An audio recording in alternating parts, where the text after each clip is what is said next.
ओम नमो भगवते वासुदेवाय नमः। आप सभी को षटतिला एकादशी व्रत की हार्दिक शुभकामनाएं। माघ कृष्ण पक्ष एकादशी को यह व्रत रखा जाता है। षटतिला एकादशी व्रत रखने से और कथा श्रवण करने से पुण्य फल की प्राप्ति होती है। हम आपसे उम्मीद करते हैं कि आप इस कथा को शुरू से अंत तक अवश्य श्रवण करेंगे। बोलिए श्री हरि विष्णु भगवान की जय। एक समय दालभ्य ऋषि ने पुलस्त्य ऋषि से पूछा कि हे महाराज, पृथ्वी लोक में मनुष्य ब्रह्म हत्या, महान पाप करते हैं, पराये धन की चोरी तथा दूसरे की उन्नति देखकर ईर्ष्या करते हैं, साथ ही अनेक प्रकार के व्यसनों में फंसे रहते हैं, फिर भी उनको नरक प्राप्त नहीं होता। इसका क्या कारण है? वे ना जाने कौन सा दान पुण्य करते हैं जिससे उनके पाप नष्ट हो जाते हैं। यह सब कृपा पूर्वक आप कहिए। पुलस्त्य मुनि कहने लगे कि हे महाभाग, आपने मुझसे अत्यंत गंभीर प्रश्न पूछा है। इससे संसार के जीवों का अत्यंत भला होगा। इस भेद को ब्रह्मा, विष्णु, रुद्र तथा इंद्र आदि भी नहीं जानते, परंतु मैं आपको यह गुप्त रहस्य अवश्य बताऊंगा। उन्होंने कहा कि माघ मास लगते ही मनुष्य को स्नान आदि करके शुद्ध रहना चाहिए। इंद्रियों को वश में कर काम, क्रोध, लोभ, मोह, अहंकार, ईर्ष्या तथा द्वेष आदि का त्याग कर भगवान का स्मरण करना चाहिए। पुष्य नक्षत्र में गोबर, कपास, तिल मिलाकर उनके कंडे बनाने चाहिए। उन कंडों से 108 बार हवन करना चाहिए।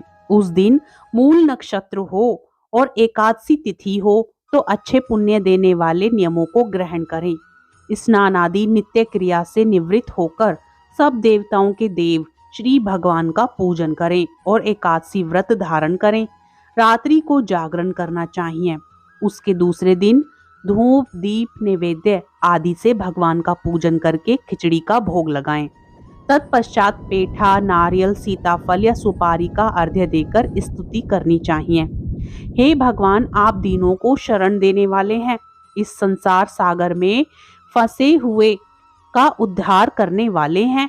हे पुंडरीकाक्ष, हे विश्व भावन, हे सुब्रमण्यम, हे पूर्वज, हे जगतपते, आप लक्ष्मी जी सहित इस तुच्छ अर्घ्य को ग्रहण करें। इसके पश्चात जल से भरा कुंड अर्थात घड़ा ब्राह्मण को दान करें तथा ब्राह्मण को श्यामा गो और तिल पात्र देना भी उत्तम है। तिल स्नान और भोजन दोनों ही श्रेष्ठ हैं। इस प्रकार जो मनुष्य जितने तिलों का दान करता है उतने ही 1000 वर्ष स्वर्ग में वास करता है।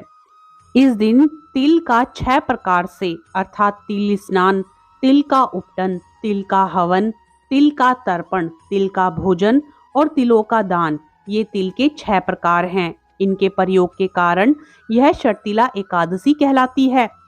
इस व्रत के करने से अनेक प्रकार के पाप नष्ट हो जाते हैं। इतना कहकर पुलस्त्य ऋषि कहने लगे कि अब मैं तुमसे इस एकादशी की कथा कहता हूँ, ध्यान पूर्वक सुनो। एक समय नारद जी ने भगवान विष्णु से यही प्रश्न किया था और भगवान ने जो षटतिला एकादशी का महात्म्य नारद जी से कहा सो मैं तुमसे कहता हूँ। भगवान ने नारद जी से कहा कि हे नारद, मैं तुमसे सत्य घटना कहता हूँ, ध्यान पूर्वक सुनो। कथा को बीच में अधूरा ना छोड़ें, इससे पुण्य फल का हास होता है। प्राचीन काल में मृत्यु लोक में एक ब्राह्मणी रहती थी।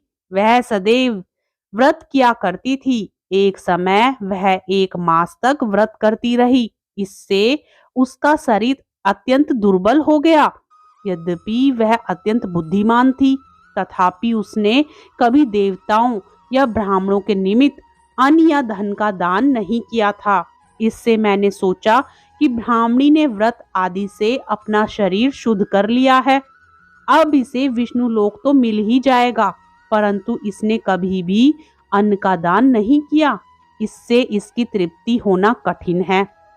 भगवान ने आगे कहा, ऐसा सोचकर मैं भिखारी के वेश में मृत्यु लोक में उस ब्राह्मणी के पास गया और उससे भिक्षा मांगी।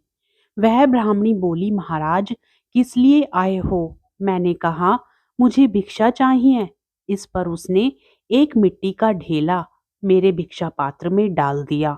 मैं उसे लेकर स्वर्ग में लौट आया कुछ समय बाद ब्राह्मणी भी शरीर त्याग कर स्वर्ग में आ गई। उस ब्राह्मणी को मिट्टी का दान करने से स्वर्ग में सुंदर महल मिला, परंतु उसने अपने घर को अन्न आदि सब सामग्रियों से शून्य पाया।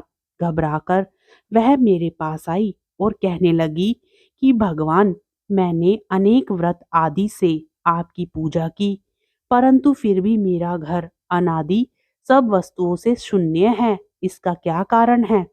इस पर मैंने कहा, पहले तुम अपने घर जाओ, देव स्त्रियां आएंगी तुम्हें देखने के लिए। पहले उनसे षटतिला एकादशी का पुण्य और विधि सुन लो, तब द्वार खोलना। मेरे ऐसे वचन सुनकर वह अपने घर गई। जब देव स्त्रियां आईं और द्वार खोलने को कहा तो ब्राह्मणी बोली, आप मुझे देखने आई हैं तो षटतिला एकादशी का महात्म्य मुझसे कहो। उनमें से एक देव स्त्री कहने लगी कि मैं कहती हूँ। जब ब्राह्मणी ने षटतिला एकादशी का महात्म्य सुना तब द्वार खोल दिया। देवांगनाओं ने उसको देखा कि न तो वह गांधर्वी है और ना ही आसुरी, वरन पहले जैसी मानुसी है। उस ब्राह्मणी ने उनके कथानुसार षटतिला एकादशी का व्रत किया। इसके प्रभाव से वह सुंदर और रूपवती हो गई तथा उसका घर अन्न आदि सब सामग्रियों से युक्त हो गया।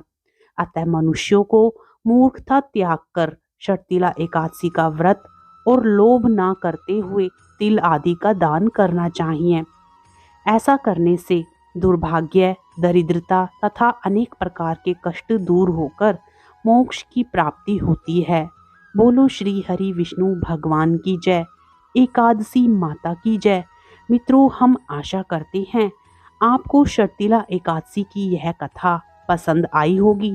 यदि कथा पसंद आए तो वीडियो को लाइक करें, चैनल को सब्सक्राइब करें और कमेंट बॉक्स में श्री हरि विष्णु भगवान की जय जरूर लिखें। राधे राधे। जय श्री कृष्ण।